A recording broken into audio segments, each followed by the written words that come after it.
Samsung தொழிற்சாலையில் நாம் துவங்கியிருக்கிற முதல் கட்ட போராட்டம், அடுத்து இரண்டாவது கட்ட போராட்டம் என்கிற முறையில் அதில் பங்கெடுத்திருக்கிற அத்தனை தோழர்களையும் அவர்களுக்கு சிஐடி சார்பில் என்னுடைய வணக்கத்தை முதலில் தெரிவித்துக் கொள்கிறேன்.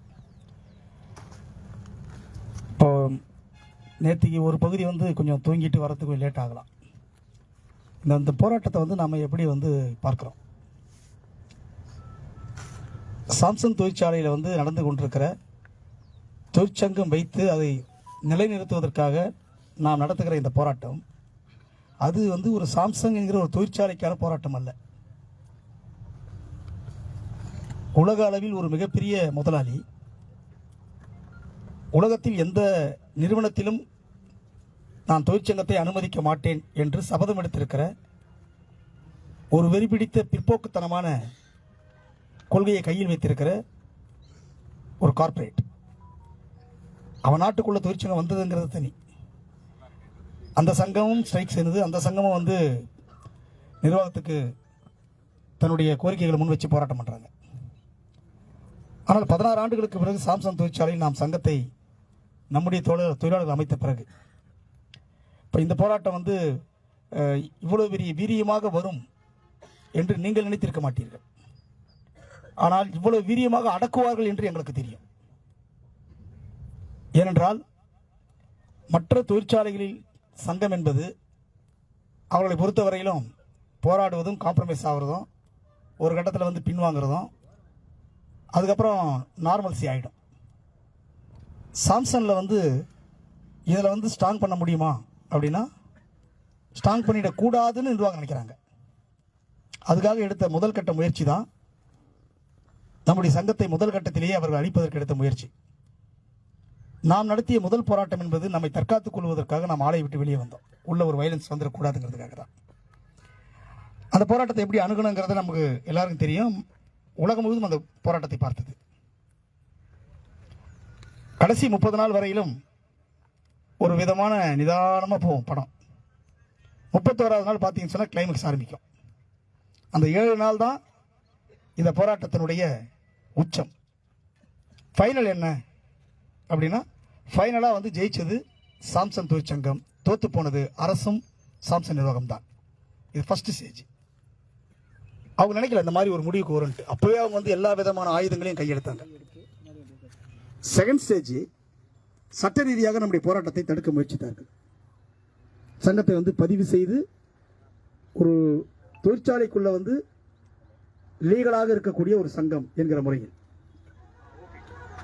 அந்த சங்கத்தை பதிவு பண்றதை தடுக்கணும்னா சாம்சங் நிர்வாகம் மட்டும் நினைச்ச முடியாது, அரசும் உதவி செய்தால் தான் முடியும். ஏன்னா அரசு தான் பதிவு பண்ணி தரணும். அந்த செகண்ட் ஸ்டேஜில் தான் நாம சட்ட ரீதியான போராட்டத்தை மேற்கொண்டோம். அதுக்கு நம்ம ரோட்லலாம் போராடல. பல கூட்டங்களில் தமிழ்நாடு முழுவதும் இந்தியா முழுவதும் சிஐடி இடதுசாரிகள், முன்னாள் நீதியரசர் உட்பட கடுமையாக அரசாங்கத்தை விமர்சனம் செய்தார்கள். இப்படி நீ ஒரு யூனியனை சட்டப்படி பதிவு பண்ண மாட்டேன்னு சொல்றது சரியில்லை. எல்லா கம்பெனிகள்லையும் பதிவு பண்ணுவாங்களாம், ஆனால் சாம்சங்ல பதிவு பண்ண மாட்டாங்க. இதுதான் இந்த அரசு எடுத்த ஸ்டாண்ட். அதனால தான் நம்ம நீதிமன்றத்துக்கு போனோம். நீதிமன்றத்தில் போனால் அது வருஷக்கணக்காகும். நீங்கள் நீதிமன்றத்தில் ஜெயிக்க மாட்டீங்க, ஏன்னா நீதிமன்றமே எங்கள் கையில் தான் என்றெல்லாம் கூட பரவலாக பிரச்சாரம் செய்யப்பட்டது. நமக்கு ஒன்றும் அதை பற்றிலாம் ஒன்றும் மாலை கிடையாது. நீதிமன்றம் எல்லாமே நமக்கு சாதகமாக சொல்லும் அப்படின்லாம். ஆனால் எல்லா காலத்திலும் முதலாளிக்குத்தான் சாதகமாக இருந்தாக வேண்டும் என்ற கட்டாயத்தை நீதிமன்றத்தையும் அவர் விலை பேசிவிட முடியாது. ஏனென்றால் சமூகத்தில் வரக்கூடிய பல கருத்துக்கள், எதிர்ப்புகள் இதெல்லாம் கணக்கில் எடுத்துக்கொண்டு நீதித்துறை பல நேரங்களில் முற்போக்கான நீதியை நிலைநாட்டுகிற தீர்ப்புகளை வழங்கியிருக்கு. சாம்சனில் அதுதான் நடந்தது. கடைசியாக அவங்க என்ன சொன்னாங்கன்னா, சாம்சனும் நிர்வாகம் சேர்ந்து கொண்டு அந்த சட்ட ரீதியாக நாம் எடுத்த முயற்சியை தடுப்பதற்கு அவர்கள் நீதிமன்றத்திலே கூட்டாகவே கைகோர்த்துக் கொண்டார். அதன் மூலம் என்ன நடந்தது? சாம்சனும் அரசும் பங்காளிகள். தெளிவாயிடுங்க. 2 பேரும் வேற வேறலாம் கிடையாது. 2 பேரும் பங்காளிகள். அவன் வெளிநாட்டுக்காரன், இவர் தமிழ்நாட்டுக்காரன். அவன் இந்த நாட்டு குடிமகன் கிடையாது. ஆனால் இந்த அரசாங்கத்தை குடிமக்களால் தேர்ந்தெடுக்கப்பட்ட நம்முடைய அரசு. இந்த அரசுக்கு என்ன பொறுப்பு இருக்கிறது? அரசியலமைப்பு சட்டத்தை பாதுகாப்பதற்கு ரகசிய காப்பு பிரமாணத்தை எடுத்துக்கொண்ட ஒரு அரசு, எந்த அரசாக இருந்தாலும். தொழிற்சங்கத்தை பதிவு செய்ய மாட்டேன் என்று சொல்வது சங்கத்தை அமைத்துக் கொள்ளலாம், பதிவு செய்து கொள்ளலாம் என்கிற நம்முடைய அரசியலமைப்பு சட்டத்தை மறுப்பதற்கு சமமாகும். அதைத்தான் அரசு அப்படி ஸ்டாண்ட் எடுத்தது. அதான் கோர்ட்ல கேட்டாங்கன்னா அவங்க ஒரு பதிவுக்கு மனு கொடுத்த பிறகு நீ ஏன் காலம் கடத்துறீங்க? இது வந்து கிட்டத்தட்ட 8-9 முறை ஆர்குமெண்ட் நடந்து ஒரு முடிவெடுங்கன்னு தான் சொன்னாங்க. ஏன்னா கோர்ட் வந்து உத்தரவு போட முடியாது, பதிவு பண்ணி கொடு, டாக்குமெண்ட் கொடுத்துருக்காங்க, நீங்கள் பார்த்துக்க முடியும். கடைசியாக ஜனவரி மாதம் 27ஆம் தேதி அந்த போராட்டத்தில் நாம் வெற்றி பெற்றோம். அது வந்து எல்லாருக்குமான வெற்றியாக அதை பார்த்தாங்க. வெற்றினா நம்ம சங்கத்தை பதிவு பண்ண உடனே ஆகாயத்தில் எல்லாம் குச்சி எல்லாம் தங்க காசுகளும் வெள்ளி காசுகளும் கீழே விழுந்து விடும் என்று நாம் எதிர்பார்க்கிறோம். ஆனால் முதல் செயலை என்ன, நீ வந்து தோக்கடிக்க பார்த்த, நாம ஸ்டாண்ட் பண்ணிட்டோம். லீகலா என்ன தோக்கடிக்க பார்த்த, அந்த இடத்துல நாம் வந்து நிலைநிறுத்திட்டோம். இது ஆகப்பெரிய பலம் பொருந்திய நான் யாரு, சாம்சன். நான் வந்து மீண்டும் மீண்டும் இந்த வளப்பே சரியில்லை என்று ஒரு HR பேசினார்ல, இவங்க கிட்ட போய் தோத்து போறமே. அவங்களுக்கு வந்து கண்ணில் வந்து வந்தது தண்ணீர் கிடையாது, ரத்தம். அவங்களால சகிக்கவே முடியல.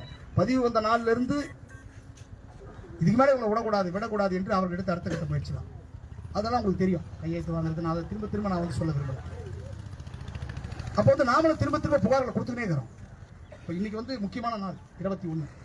இன்னைக்கு லேபர் டிபார்ட்மெண்ட்ல சாம்சன் நிர்வாகத்துக்கு எதிராக நாம் கொடுத்திருக்கக்கூடிய இந்திய நாட்டினுடைய தொழில் தகராறு சட்டத்தின் அடிப்படையில் நீங்கள் செய்யக்கூடாத குற்றத்தை செய்திருக்கிறீர்கள் என்று 3 கடுமையான கிரிமினல் குற்றச்சாட்டுகளை நாம் அவர்கள் முன்னால் ஆவணங்களாக வழக்கு பதிவு செய்திருக்கிறோம். 4 மாசமா பதில் சொல்ல முடியல. சாம்சன் பெரிய உலகமாக லீகல் டீம்லாம் வச்சுக்கிறாங்க. நம்ம பேப்பர் பதில் சொல்ல முடியல. முந்தான வந்த போது கேட்டோம், உன்னுடைய பதில் என்ன? லேபர் கேட்டோம், நீ அவனை வந்து பதில் கேட்டு தரனா ப்ராசிக்யூட் பண்ண, அவனை வந்து அரசுக்கு வந்து ஃபைல் ரிப்போர்ட் போட்டு கோர்ட்டில் நிறுத்து, கிரிமினல் கோர்ட்ல. இல்லைன்னா உங்க ஆபீஸ் வரை நாங்கள் போராட்டம் பண்ண வேண்டியது இருக்கு என்று அவர் எதிரடைய முகத்துக்கு எதிராக நாம் சொன்னோம் லேபர் டிபார்ட்மெண்ட்ல. அதுக்கப்புறம் சார் 21ஆம் தேதி கொடுத்தாவணும் சார். பார்த்திபன் சார் வந்து இல்ல கொடுத்துறேன் இப்போ நீ கொடுத்துறேன்னு இருக்காரு. என்ன கொடுப்பாரு? சங்கம் கமிட்டியை நான் அமைக்கவே இல்லைன்னு கொடுப்பாரா? ரூம் திறக்கவில்லைன்னு கொடுப்பாரா? 38 பேருக்கு சோகாஸ் கொடுக்கலன்னு கொடுப்பாரா? இந்த தொழிலாளிகளை வந்து நீ வந்து இவங்களுக்கு ஒரு பரிசு கொடுப்பாங்க, கொடுக்க மாட்டேன்னு அறிவிச்சிங்களா? அதை இல்லைன்னு சொல்ல முடியுமா? உள்ளுக்குள்ள வந்து நான் யாரையும் டிரான்ஸ்ஃபர் பண்ண மாட்டேன், பழிவாங்கல் இருக்காது என்று ஸ்ட்ரைக்கும் போது ஒத்துக்குன்னு அதுக்கப்புறம் மாத்தின இடமாற்றம்லாம் உங்களுக்கு தெரியும். அதான் இல்லைன்னு சொல்ல முடியுமா? இந்த சங்கத்தில் வந்து சேரு என்று விருப்பமில்லாமல் சேர்ந்த அல்லது கட்டாயப்படுத்தி கையெழுத்துப்பட்ட தொழிலாளி எனக்கு விருப்பமில்லை கடிதம் கொடுத்துருக்காங்க, அதான் இல்லைன்னு மறுக்க முடியுமா? இதெல்லாம் குற்றச்சாட்டு. இந்த குற்றச்சாட்டுகளுக்கு அவங்களால நிச்சயமா பதிலே சொல்ல முடியாது, இல்லைன்னு சொல்ல முடியாது. நீ ஒரு பெரிய ஜமகாலத்தோட போய்த்தின்னு வரலாம், நான் வந்து யாருமே கிடையாதுங்க. ஜமகாலத்தை தூக்கினா உள்ள சாம்சம் தான் இருக்கும். நீ போய்த்தினா வரலாம், அவர்கள் அப்படி கொடுக்கக்கூடிய பதிலில் நிச்சயமாக சிக்கிக் கொள்வார்கள். என்ன பதில் தரணும் பாப்போம். இது வந்து ஒரு ஸ்டேஜ். இந்த மாதிரி பின்னணி தான் வந்து நாம வந்து திரும்ப இவங்க வந்து பிரச்சனை பண்றாங்கன்னு சொல்லிட்டு நம்முடைய தோழர்கள் நாம என்ன தப்பு பண்ணோம்? மீடியாலாம் வந்திருக்காங்க. ஆகப்பெரிய குற்றம் தொழிலாளிகள் என்ன செய்தார்கள்? தொழிற்சாலைக்குள் தன்னுடைய மேலதிகாரியை பார்க்க விரும்புவது என்பது தொழிலாளிகளுக்கு இருக்கக்கூடிய அடிப்படையான உரிமை. நான் முதல்ல எனக்கு ஒரு பிரச்சனை அப்படின்னா ப்ரொடக்ஷன் ரிலேட்டடா ப்ரொடக்ஷன் HR கிட்ட சொல்லலாம், சூப்பர்வைசர் கிட்ட சொல்லலாம். வேலை செய்யறதே இங்க பிரச்சனை அப்படின்னாக்கா என்னுடைய HR கிட்ட சொல்லலாம். திரும்ப என்ன டிஸ்டர்ப் பண்ணாங்கன்னு சொன்னா பேச்சுவார்த்தை நம்ம கம்ப்ளைண்ட் பண்றோம். திரும்ப நம்ம தோழர்கள் வந்து இன்செப்ட் பண்ற போது அந்த சம்பந்தப்பட்டவங்க யாருமே நடவடிக்கை எடுக்கலன்னா, நான் ஒரு தாசில்தார்கிட்ட மனு கொடுக்குறேன், அவர் நடவடிக்கை எடுக்கலாம், அடுத்து நான் என்ன பண்ணுவேன்? ஆர்டிஓ கிட்ட கொடுப்பேன். ஆர்டிஓவும் கண்டுக்கல அப்படின்னாக்கா அடுத்து என்ன பண்ண? கலெக்டர் போவேன். ஒருவேளை கலெக்டரும் அந்த மனுவை வந்து கண்டுக்கலன்னு சொன்னா கிராம மக்கள் வந்து முதலமைச்சர்கிட்ட போய் முறையிடுவாங்க, அவருடைய செல்லுக்கு மெயில் போடுவாங்க. அல்லது முதலமைச்சர் வந்தாருன்னா ஐயா உங்களை பார்க்கணும் மனு கொடுன்னு சொல்லுவாங்க. பல இடங்களில் முதலமைச்சர் போறாரு, ஜனங்க வந்து கூட்டம் வந்து மனு கொடுக்குறாங்களே, இப்படி பிரச்சனைக்கு இது தீரவே மாட்டேங்குது. முதலமைச்சர் வந்து நீங்க கூட்டாக வந்தது குற்றம், ஒரு முதலமைச்சர் என்னை இப்படி நீங்க வந்து முன் அனுமதி இல்லாமல் பார்க்கலாமா என்று ஒரு முதலமைச்சர் சொல்லுவாரா? ஆனா முதலமைச்சர் பார்க்கிறாரு, மனு கொடுக்குறாரு, வாங்குறாரு, ஜனங்கிட்ட பேசுறாரு. இது நியாயம் என்றால் சாம்சன் தொழிற்சாலைக்குள் நம்முடைய தொழிலாளிகள் கடந்த 6 மாத காலமாக நாம் சொன்ன எந்த புகாரும் மீது நடவடிக்கை எடுக்காத போது அதற்கு அடுத்து பார்க்காமல் நம்மால் முறையிட முடியாமல் இருக்கக்கூடிய நிர்வாக மேலாளர் மேனேஜிங் டைரக்டர் கொரியன் அவர்களை சந்திச்சு நாங்கள் சொல்லணும்னு நினைக்கிறோம். ஒரு முதலமைச்சரை 2000 பேர் எங்களால் வர முடியாது. அன்னைக்கு இருந்தது 300 பேர் தான் வந்தோம். வந்தது என்ன தப்பு? பார்க்கணும் விரும்புவோம். சரி, நீ இவ்வளவு பேரை பார்க்க வேணா, நான் 4 பேரை பார்க்கறேன்னு சொல்லுங்க, தப்புன்னு இருக்குது. அதை சொல்றதுக்கு 1 மணி நேரம் டைம் எடுத்துனாங்க. ஒரு செயலை வந்து பார்க்குறாங்களா இல்லையா பார்க்குற இப்படியே வந்து நம்ம கலஞ்சி போயிட்டாங்க. 15 பார்க்குற சொன்னோம், இதான் நடந்ததுங்க. இதுதான் இப்போ குற்றச்சாட்டு. நிறுத்தினது வந்து அவங்க சொல்றாங்க வந்து 1 மணி நேரம் இல்லை ஒரு 1/2 மணி நேரம் வேணாம், 1 மணி நேரமே வச்சுக்குவோம். நாங்கள் 1 மணி நேரம் நாங்கள் வந்து அப்படியே காமா பண்ணி கொடுத்துட்றோம். சமாதானத்துக்கு வர தயாரா? அவங்க கிட்ட பதில் கிடையாது. 15-14 ஆண்டுகளாக வந்து டைம் நேரம் பார்க்காம நம்மால் வந்து 5 நிமிஷம் 10 நிமிஷம் காலை ஒரு 20 நிமிஷம் வேலை செஞ்சாங்களே, கணக்கு பார்க்கணும் ஆரம்பிச்சா அது அவங்களுடைய ரோல், உங்களுடைய பேச்சு என்ன? இல்லை சார் சமீபத்தில் 2 வருஷமா 1 வருஷமா இல்லை சார் அப்படி நாங்கள் பேச்சுவார்த்தையில் 1 வருஷமா ஏன் இல்லைன்னா இருக்குதா இல்லையான்னு அப்புறம் வேற உங்க மேனேஜ்மெண்ட் சொன்னது பதில் இல்லை. ஏன் இல்லைன்னா நீங்க யூனியன் அமைக்கிறதுக்கான முன்னோட்டமாக கேள்வி கேட்க ஆரம்பித்து விட்டீர்கள். யூனியன் வந்த பிறகு அதையும் யோசிக்கிறான். அவ 15 ஆண்டுகளாக நீங்க வந்து இவங்க கிட்ட வாங்கின கூடுதல் உற்பத்தி, நான் ஒரு அரை மணி நேரம் உற்பத்தி உங்களுக்கு போயிடுச்சுன்னு கத்துற இந்த மேனேஜ்மெண்ட் 15 ஆண்டுகளாக 16 ஆண்டுகளாக நம்மிடமிருந்து எடுக்கப்பட்ட உற்பத்திக்கு பணத்தை நான் கிளைம் பண்ண ஆரம்பிச்சா தான் கோடி வரும் 1500 பேருக்கு. அதுக்கு பதிலே கிடையாது. எல்லாம் நேருக்கு நேரம் ஆர்குமெண்ட் நடந்தது. ஒண்ணு சும்மா ஒண்ணு இல்லை. பதில் சொல்றாங்க, எல்லாத்துக்கும் பதில் சொல்றாங்க. இதை உங்களுக்கு அவங்க என்ன சொல்றாங்க, நாம ஒண்ணு கேட்டா அவங்க வேற ஒன்று பதில் சொல்றாங்க. என்னை செல்ஃபி எடுத்துக் கொள்வான்ட்டு கேட்டாங்க. நாம கேட்டது ப்ரொடக்ஷனை பத்தி. நம்ம எம்டி பார்த்து தப்புன்னு கேட்கறோம். ஏன் என்னை பார்க்க மாட்டாயா, விசில் அடிக்கலாமா? ஏன்னா அதுவும் அந்த பிரச்சனை. என்ன நடந்தது எங்களுக்கு எதுவும் தெரியாது. ஒருவேளை தொழிலாளர் மனிதா கூட அது வந்து அப்படி நடந்தா எங்களுக்கு தெரியாது. அது சப்ஜெக்ட் கிடையாது. இண்டஸ்ட்ரியுடைய மேஜர் இஷ்யூ பேசுவோம். இப்படி சம்பந்தம் இல்லாம அவங்க நிர்வாகம் பேசிட்டே இருக்கிறாங்க. இந்த மாதிரி நிலைமையில தான் நாம வந்து ஒரு வழி இல்லாம நம்முடைய தோழர்கள் உள்ள உட்காந்தாங்க. உள்ள எங்க உட்காந்தோம்? ஒரு ஹாலில் உட்காந்தோம். அவ்வளவுதான். நாம பண்ண பரிசீலனை சொல்றேன். முதல் நாளே உட்கார்ந்து வேண்டிய இடம் வேற இடமா இருந்திருந்தா, நேற்று உட்காந்து இருந்தா முதல் நாளே கிளைமேக்ஸ் முடிஞ்சு போயிருக்கு. நம்ம வந்து ரொம்ப சமாதானமாகவும் நிதானமாகவும் நாம இருந்தோம். ஏன்னா அவங்க வந்து நம்ம தான் உற்பத்தி பண்ண வேண்டியவங்க. நம்ம இல்லாம 1 நாள் ஆச்சு, 2 நாள் ஆச்சு, 3 நாள் ஆச்சு. இந்த 10 நாள் எப்படி நம்ம கஷ்டப்பட்டோங்கிறதா நமக்கு தெரியும். தமிழ்நாட்டில், இந்தியாவில் ஓப்பன் ஏரியாவில் கடுமையான பனி இருக்கக்கூடிய ஒரு கிளைமேட் சீசன் இது. பகல்ல வெயில் அதிகமா இருக்கும். ரெண்டும் ஒரே நேரத்தில் இந்த பீரியடுங்கிறது.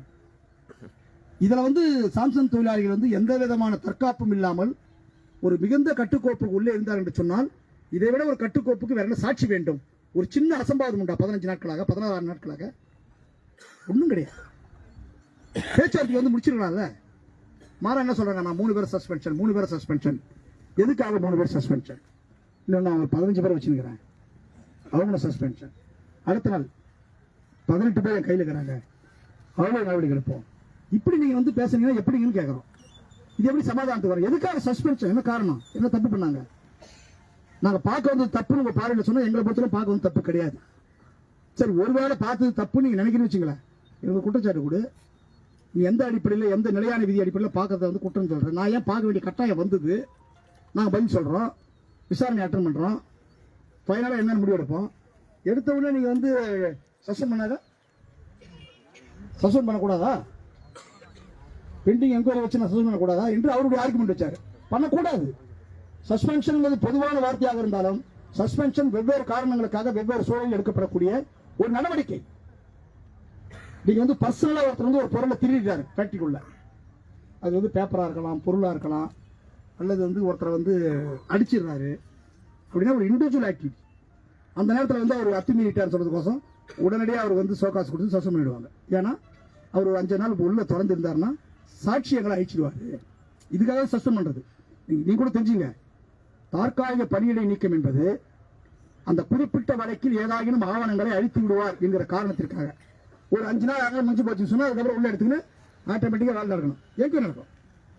இங்க மோகன்ராஜோ, தேவனோ, குணசேகரனோ அல்லது இப்பொழுது பணி நீக்கம் செய்யப்பட்டிருக்கிற நம்முடைய 14 தோழர்களோ தனிப்பட்ட முறையில் யாரும் எந்த தவறும் செய்யவில்லை. தனிப்பட்ட பிரச்சனைக்காக அவர்கள் மேனேஜ்மெண்ட்டை பார்க்க வரல. 2 இதுல டாக்குமெண்ட் என்ன அழிக்கிறதுக்கு இருக்குது? ஒண்ணும் கிடையாது. இது வந்து ஒரு பொது பிரச்சனை. ஏன் அடையாளப்படுத்துற குறிப்பிட்ட நிர்வாகம் சொல்லிட்டு அதுக்கு அர்த்தம் என்ன? அதுக்கு என்ன அர்த்தம்? நான் பின்னாடி வரேன். இது வந்து நீங்க சஸ்பெண்ட் பண்ண சரியில்லை என்கிற முறையில் நம்ம சொன்னோம். அப்ப இந்த சஸ்பென்ஷன் வந்து நீங்க வந்து உடனே வந்து ஹோல்டு பண்ணுங்க, யாரையும் பண்ணாதீங்க. 31ஆம் தேதிக்கோ அடுத்து இப்ப நடக்கிற உள்ளிருப்பு போராட்டத்துக்கோ எந்த படிவாங்களும் இருக்கக்கூடாது. ஆல்ரெடி ஏற்கனவே அட்வைஸ் இருக்கு, அது மீறீங்க. இதெல்லாம் சம்மதமா சொல்லுங்க, நாங்க அடுத்த செகண்ட் முடிச்சுட்டு போறோம் சொல்றோம்.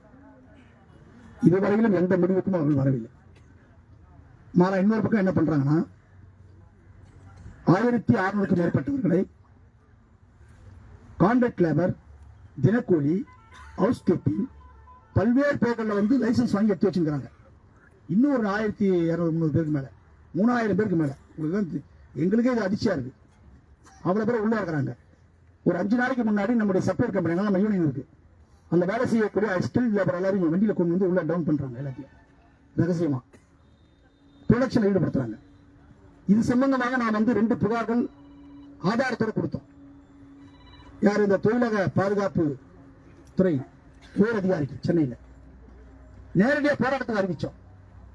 அவர்கிட்ட என்ன சொல்றாருன்னா, அவரு சில முக்கியமான விவரங்களை குறிப்பிட்டிருக்கிறார். நீங்க சொல்லுவது உண்மைதான், ஆனால் நடவடிக்கை எடுக்க கூடாது என்று அரசு எங்களுடைய கைகள் கட்டப்பட்டிருக்கின்றன. மேலிருந்து போராட்டம் சொல்றாங்க, என்ன பண்றது? போனா நாங்க நடவடிக்கை எடுப்போம். மேலிடம் என்றால் யார்? தமிழ்நாடு அரசு. சரின்னு சொல்லிட்டு நான் வந்து 14ஆம் தேதி இமீடியட்டா லேபர் மினிஸ்டர் போய் பார்த்தேன். மதிப்புக்குரிய கணேசன் அவர்களை போன் பண்ண. அவர் முக்கியமான வேலைகளை ஏற்பாடுல இருந்தாரு, போன் எடுக்க முடியல. அவங்க பிஏ கிட்ட போன் பண்ணிட்டு நான் வரேன் பார்க்கணும்னு சொல்லிட்டு மேலோட வீட்டுக்கு போயிட்டேன். 6 மணிக்கு அவரும் வந்த உடனே மற்றவங்க எல்லாரும் வெளியே அனுப்பிச்சிட்டு 1 மணி நேரம் அவரோட பேசணும். இந்த கம்பெனிக்குள்ள நடக்கக்கூடிய எல்லா அநியாயங்களையும், அத்துமீறல்களையும், சட்ட ரீதியான மீறல்களையும் எல்லாமே அவர்கிட்ட சொன்னோம். அவர் ஒன்றும் மறுக்கல, உண்மைதான், தப்புதான் பண்றாங்க. என்ன சொல்ற, இந்த கம்பெனி சொன்னா கேட்க மாட்டானே, என்ன பண்றது தெரியல. நான் சொன்ன ஃபேக்டரி எக்ஸ்பர்ட் அனுப்புங்க. அதுக்கு பதில் இல்லை கையில. தேர்தல் நேரமாகுது, என்ன பண்றது அப்படின்னு ஒரு பதில் மட்டும் சொன்னார். இன்னும் பெரிய பிரச்சனை வரும் சார். எஸ்ஹெச்லி அதே பிரச்சனை தான். எடுத்தோம் நீங்க டிஸ்கஸ் பண்றீங்க, அனுமதிக்கிறீங்க, வேறு சில பிரச்சனை வரும். இதெல்லாம் சொன்ன பிறகு எல்லாத்தையும் கேட்டுன்னு ஒரு இண்டஸ்ட்ரி மினிஸ்டர் போன் பண்றாரு, மற்றவங்க போன் பண்ணாரு, நாளைக்கு முடிங்கன்னு எல்லாத்தையும் சொல்றாரு. ஆனால் அந்த பேச்சுவார்த்தையில் எந்த முடிவும் ஏற்படவில்லை. இப்ப நம்ம என்ன பண்றோம்?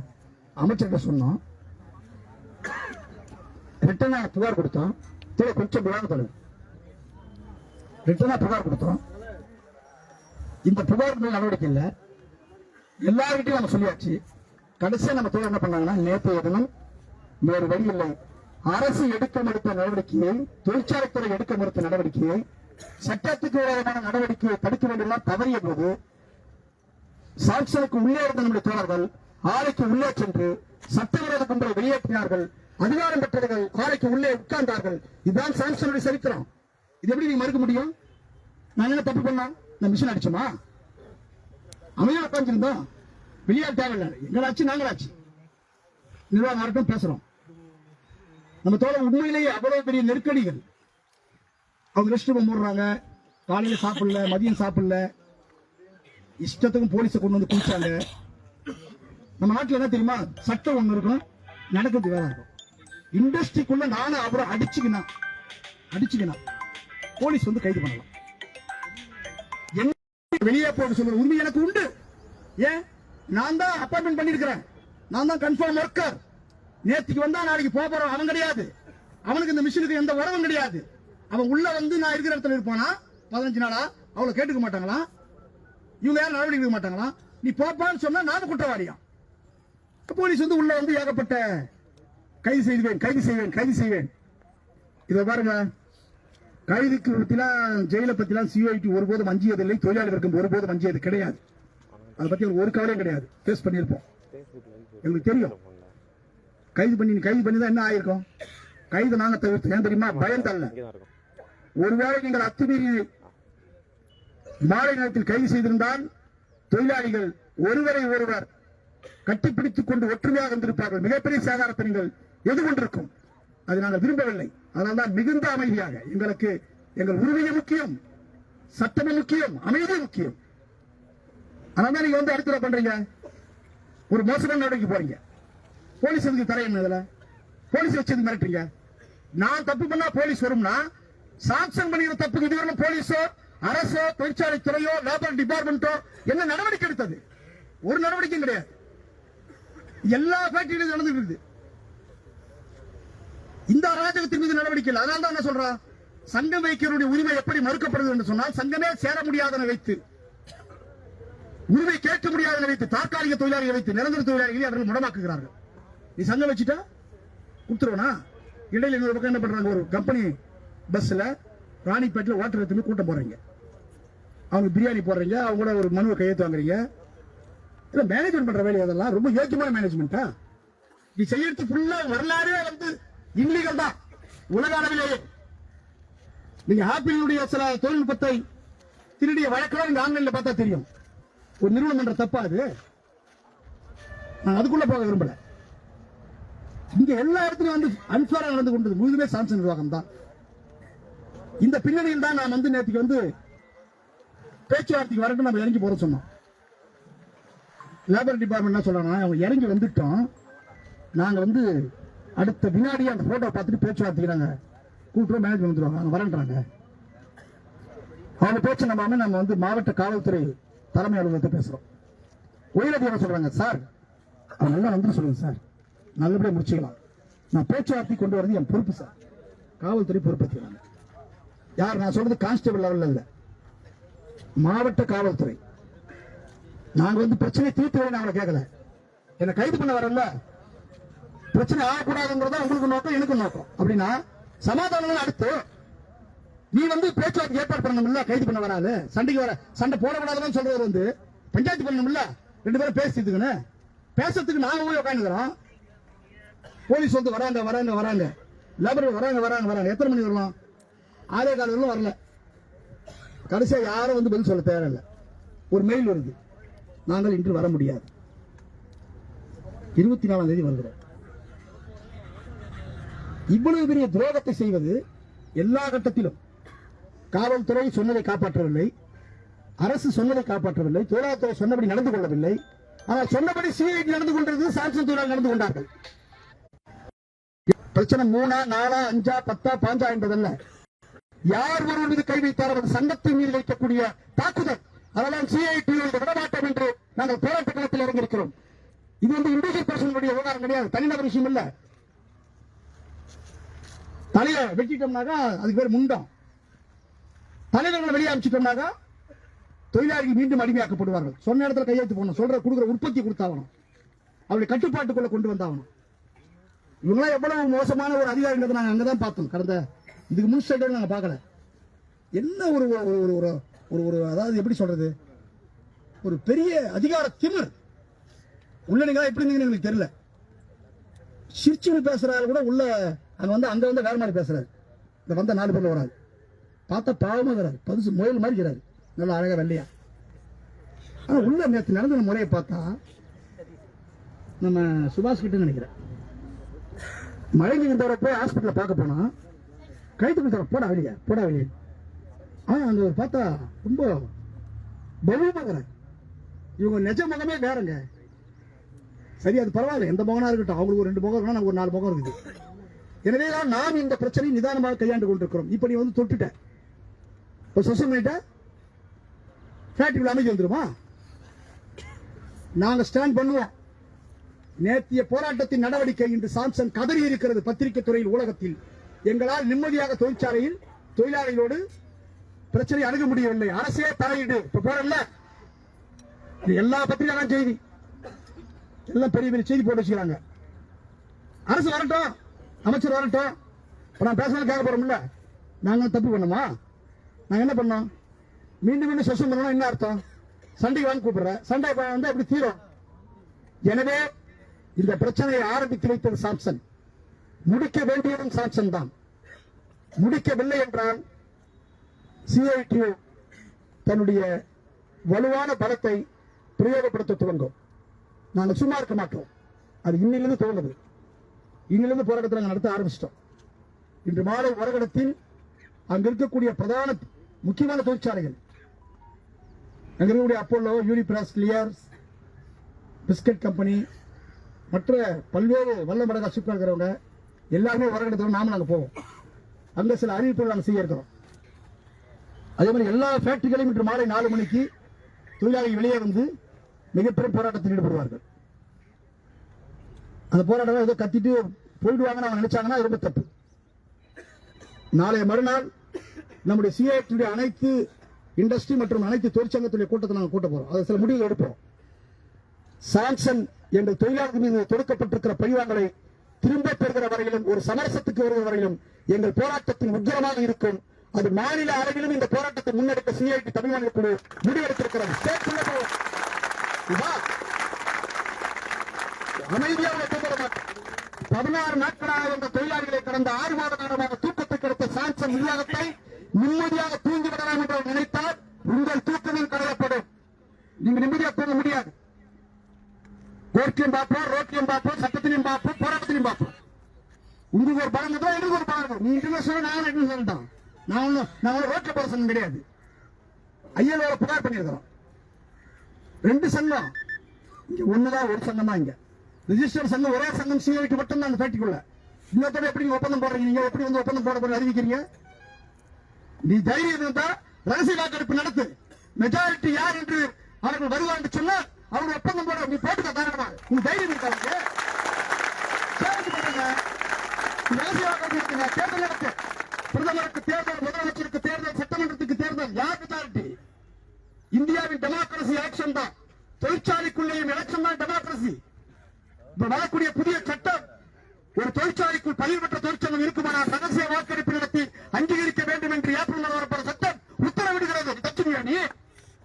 யாருடைய கருணையாக தொழிலாளிகள் செஞ்சுக்கிட்டு இருக்க மாட்டோம். இவானி உன் கமிட்டி என்ன போட்டு பார்ப்பேன். பணத்துக்கும் சொகுசு வாழ்க்கைக்கும் இரையாகிற எட்டப்பர்கள் இந்தியாவில் தொடர்ந்து இருந்து கொண்டுதான் இருக்கிறார்கள். சாம்சனுக்குள்ள வந்து எட்டப்பர்கள் இருக்கிறார்கள்.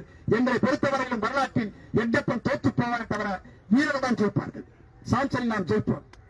நீ எங்கிட்ட வந்து போயிருந்தா இங்க வந்து நாங்கள் வரலாற்றை பார்த்ததே கிடையாது. ஏன்னா நாங்க போற ரூட் நிதானமான ரூட். நாங்க வந்து இப்ப அறிவிச்சிருக்கிறோம், இந்த போராட்டங்கள் ஃபுல்லா நடக்கும். மார்ச் மாசம் 7ஆம் தேதி எல்லா இடங்களிலும்.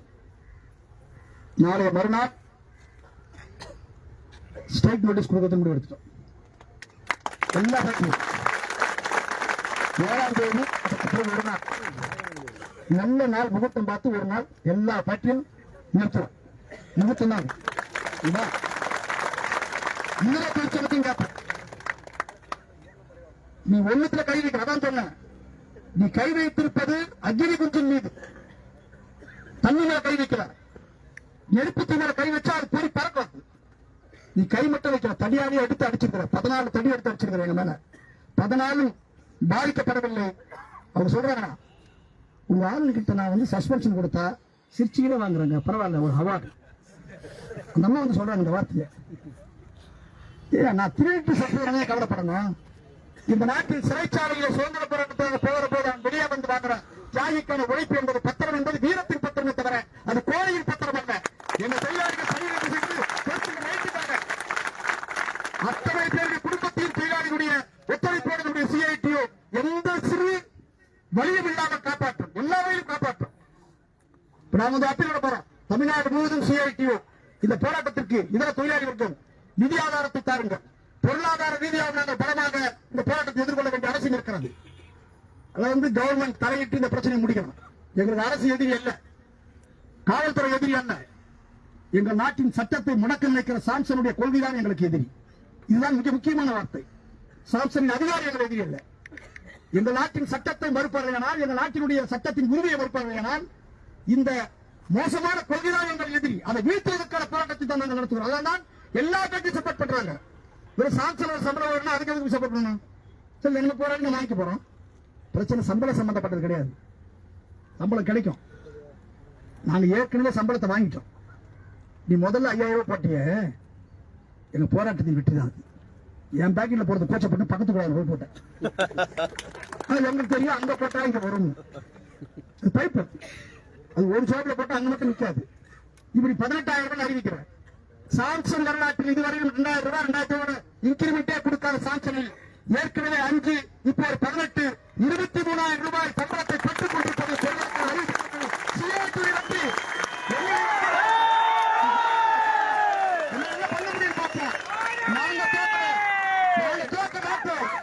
எல்லாத்திலையும் வெற்றி பெறுவோம். நாங்க கேட்ட பல கோரிக்கை அதே பேர்ல இன்னொரு பேர்ல போட்டி பர்ஃபார்மன்ஸ் லீவு, அப்பா செத்தா அம்மா செத்தா, மொத்தம் 7 லட்சம் கோரிக்கை. இப்ப நாங்க சொல்றோம் அந்த கோரிக்கை புள்ள சாம்சன் சிஐடிக்கு பிறந்தது. இப்ப நீ பேர் வச்சு நாங்க பேர மாட்டோம், யாரும் தோக்க விட மாட்டோம். நீங்க வந்து சும்மா இந்த கைது பண்ணுவீங்கிறது, அதை பண்ணுவேன், இதை பண்ணுவீங்கிறது வரது தேர்தல் காலம். அதே மாதிரி சீசன் வந்து மார்கழி மாத சீசன் மட்டும் கிடையாது, பனி சீசன் மட்டும் இல்ல, எலெக்ஷன் சீசன். எல்லா விஷயம் பார்த்து நாங்க சாம்சன்ல கை வச்சா தமிழ்நாட்டுடைய அரசியலும் பெரும் நெருக்கடிக்குள்ளாகும். இதோ நாங்க மட்டும் போராடுறது கிடையாது. நாங்க அடுத்த திட்டமா வச்சிருக்கிறோம். தொழிலாளிகள் வெளியே இருக்கிற போது மிகப்பெரிய பொருளாதார நெருக்கடி இந்த மாவட்டத்தில் ஏற்படும். கடைகளில் வியாபாரம் பாதிக்கும், மற்றதெல்லாம் பாதிக்கும். ஆகவே இந்த தொழிலாளர் பிரச்சனை தீர வேண்டும் என்று காஞ்சிபுரம் மாவட்டத்தின் தலைநகர் பெரும் வர்த்தக நிறுவனங்கள் வியாபார சங்கத்தில் பேசுகிறோம். சாம்சங் பிரச்சனையை தலையிட வலியுறுத்தி 1 மணி நேரம் கடையடைப்பு நடத்துவதற்கும் அவரோட பேசிக் கொண்டிருக்கிறோம். அந்த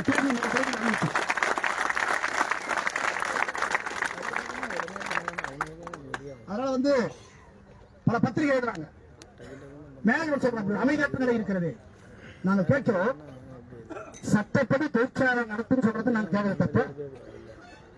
சட்டத்துக்கு விரோத தொழிற்சாலை நடத்தும் சொல்றது அறிஞர்கள் ரைட்டா? இல்லீகல் ப்ரொடக்ஷன் எடுத்து நாங்க சொல்றோம், அது தப்பு நாங்க சொல்றோம், அது ரைட்டா? பத்திரிகை சொல்லட்டும். மக்களுக்கு தேவையான ஒரு பொருளை அந்த பொருளை உற்பத்தி செய்கிற ஸ்கில்டு லேபர் திறன் பெற்றவை தவிர எவரும் உற்பத்தி செய்ய வேண்டும். என்ன நடக்கும்? எதுவும் ஒழுங்கா இருக்கு. அதுதான் இந்த பிரச்சனை. எனவே நாம் நம்முடைய ஆதரவு போராட்டங்களை நாம் அறிவித்திருக்கிறோம். நம்முடைய தோழர் தினசரி காலையில் இங்க வாங்க, இங்க இங்க உட்காந்துட்டு சாப்பாடு போறதில்ல. இது முதல் சைக்கிள் இல்ல, உணவு எல்லாம் இருக்கும். உடனுக்குடன் அடுத்தடுத்து புதிய வடிவங்கள் நம்முடைய போராட்டமாக இருக்கும். அந்த போராட்டத்தினுடைய வடிவங்கள் பல வகையில் இருக்கும். தேவைப்பட்டால் பணியாளர்களை பின்பற்ற வலியுறுத்தி சாம்சன் ஆலய நோக்கிய தலைமையில் தவம் கிடக்கிற போராட்டத்தை நாங்கள் அறிவிப்போம். ஒவ்வொரு ஆலையாக இந்த பந்தய நிலைக்கு வருகிற அறிவிப்பு குறித்து நாங்கள் திட்டமிட்டிருக்கிறோம். ஒவ்வொரு ஃபேக்டரி வரும் இந்த திசை நோக்கி ஃபேக்டரி மட்டத்திலேயும் வேறு சில போராட்ட திட்டமிடுவோம். எனவே அரசு தொழிலாளர் பிரச்சனையில், தொழிற்சங்க பிரச்சனையில், சட்ட பிரச்சனையில் நிர்வாகங்கள் முறையாக நடந்து கொள்ள வேண்டும் என்பதை அறிவுறுத்த வேண்டும் என்று பணியோடு நாங்கள் கேட்டுக்கொள்கிறோம். நாங்கள் சட்டத்திற்கு உட்பட்டு தொழிற்சாலைக்குள் பணியாற்ற தயார். சங்கம் என்பது எங்கள் பிரச்சனை. 2 பிரச்சனை வந்தா அது தேர்தல் தான், அதுக்கு நீ தயாரா முடிவெடுத்துக்கோ. யமகாவோட தேர்தல் நடத்தி அங்கீகரிச்சாங்க, சட்டம் இல்ல. எலெக்ஷன் நடத்தின பிறகுதான் சிஐடி வெற்றி பெற்றது. பாஸ்கானில் பிரச்சனை வந்த போது எலெக்ஷன் நடத்தினா 2015ஆம் ஆண்டு சிஐடி அங்கீகரிக்கப்பட்டது.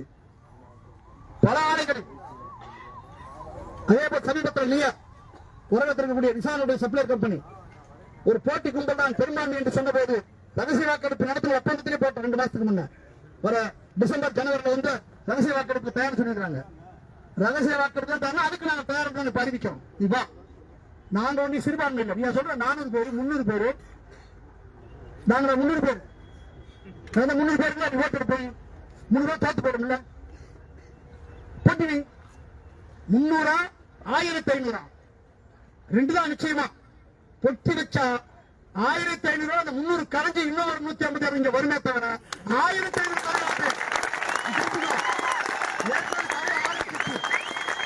கோடை காலத்து ஐஸ்கிரீம் மாதிரி அப்படியே கரையுது.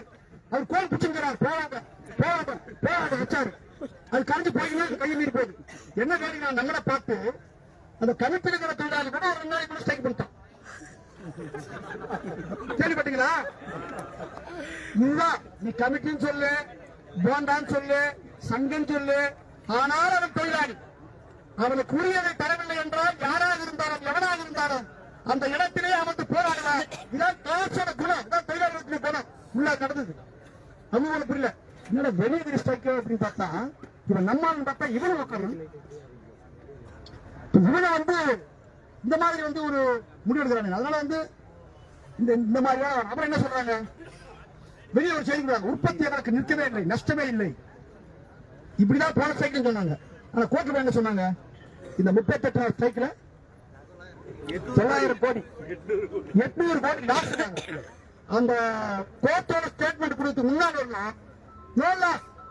ப்ரொடக்ஷன் பாதிப்பு இல்லை, மிகுந்த மகிழ்ச்சியாக இருக்கிறோம், எங்களால் சாப்பிட்டு ஜீரணமே அந்த அளவுக்கு சாப்பிட்டுக்கிறோம் இப்படி சொன்ன நிர்வாகம் கோர்ட்டு என்ன சொன்னா, சைட் முடிஞ்ச சார் ஸ்ட்ரைக்கான நாட்டு சார் உண்மை உள்ள என்ன நடக்குதுன்னு அவருக்கும் தெரியும், எங்களுக்கும் தெரியும். இதே நம்முடைய தோழர்கள் மிகுந்த கட்டுக்கோப்பு இருப்போம். எல்லா பத்திரிகையும் இனிமேல் இங்க வர ஆரம்பிப்பாங்க. ஊடகத்தின் முன்னாலும் நம்முடைய விவாதம் நடக்கும், தொழிலாளர் துறையிலும் நம்முடைய விவாதம் நடக்கும். நான் ஏற்கனவே அறிவிக்கப்பட்ட புறப்பட்ட முடிவு இதெல்லாம் ஸ்ட்ரீம்லைன் பண்ணி ஒழுங்கா கொண்டு போறோம். சிஐடி ஒரு ராணுவ கட்டுக்கோப்பு மிக்க ஒரு அமைப்பு, இது மற்ற அமைப்பு மாதிரி கிடையாது. ஒரு ஆர்மி நாங்க ஒரு முடிவு எடுத்தா அந்த முடிவு எப்படி அவங்களுக்கு தெரியும். ஃபேக்டரி விட்டு வந்துட்டோமே அப்படின்னு சில தோழர்கள் இருக்கலாம். பல நேரங்களில் புலியின் தந்திரம் பதுங்குவதும் பின்வாங்குவதும் பாய்வதற்காகத்தான் என்பதை மட்டும் நீங்கள் புரிந்து கொள்ளுங்கள். ஒரு யுத்தத்தில் டாக்டிஸ் முக்கியமானது. டாக்டிஸ் தான் முக்கியம். யுத்தத்தில் ஜெயிக்கணும்னா வருடத்தனமான சண்டை ஜெயிக்க முடியாது. அது பாக்ஸிங்கா இருக்கலாம், மல்யுத்தமாக இருக்கலாம், எந்த விதம் அல்லது ஆர்மி சம்பந்தமான யுத்தமாக இருக்கலாம். தேவையை ஒட்டி எதிரி எந்த ஆயுதம் எடுக்கிறான் தெரிந்து கொண்டுதான் நம்முடைய ஆயுதத்தை பிரயோகப்படுத்தும். அதாவது தொழிற்சங்க இயக்கம் என்பது ஒரு பெரிய கார்பரேட் நிறுவனத்தோடு அவர்கள் சண்டைக்கு இழுக்கிற போது அதை நிதானமாக கையாண்டு நம்முடைய தோழர்களுடைய சேதாரம் இல்லாமல் அல்டிமேட்டா நம்முடைய வெற்றி நாம் உருவாக்கி இருக்கிற தொழிற்சங்கம் அதன் மூலமாக எல்லா ஆலைகளின் யூனியன் என்பது சாம்சனின் வெற்றி, இந்திய தொழிலாளர் வர்க்கத்தின் வெற்றியாக மீண்டும் நிலைநாட்டுகிற வரையில் நம்முடைய போராட்டம் தொடரும் என்று சொல்லி என்னுடைய உரையை நிறைவு செய்கிறேன். நன்றி.